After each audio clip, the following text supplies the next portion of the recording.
এই মধ্যে ফয়সাল ভাই যিনি খেলাপ্রিয় মানুষ অনেকটা অপেক্ষা করছিল, বিশেষ করে গত বছর বর্ষাকালে যখন মাঠে থেকে পানি উনি দেখতেছি কান্না করতেছে, একটা ভিডিওর মাধ্যমে দেখতেছি কান্না করতেছে। কারণ একটা ক্রিকেট হচ্ছে একটা ইমোশনাল জায়গা, যুবকদের ভালোবাসার জায়গা, ক্রিকেট শুধু খেলা নয়।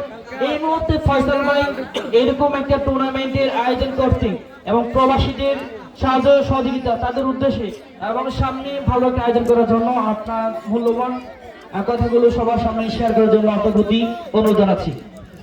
বিসমিল্লাহির রহমানির রহিম।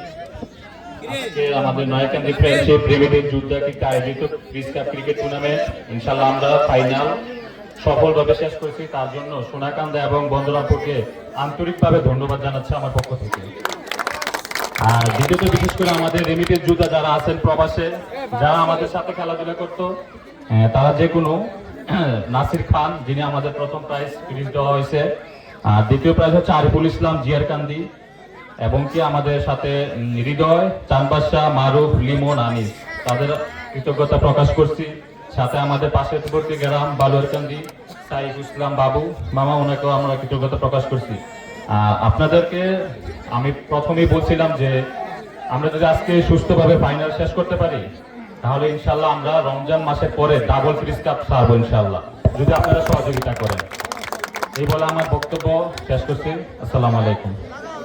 ধন্যবাদ জানাই ফয়সাল ভাই আপনাকে, আপনার মূল্যবান। কারণ যে বিষয়টা নিয়ে হচ্ছে যে আপনি বর্ষাকালে যখন মাঠের মধ্যে পানি চলে আসছে তখন কান্না করছেন কেন, ওই বিষয়টা নিয়ে। আসলে ক্রিকেটকে সবসময় ভালোবাসি, শেষ পর্যন্ত এখনো ক্রিকেটকে আসি।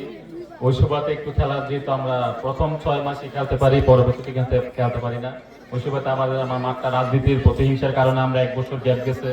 বা আমাদের সবচেয়ে কৃতজ্ঞতা প্রকাশ করতেছি আজকে এই মাঠের যাদের জমির মালিক, তাদের কৃতজ্ঞতা সবচেয়ে বেশি, কারণ তারা দেওয়াতেই কিন্তু আমরা এত বড় আয়োজন করতে পারছি।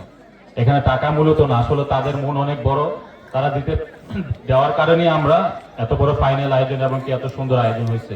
তাদের কাছে আমার ভালোবাসা রইল।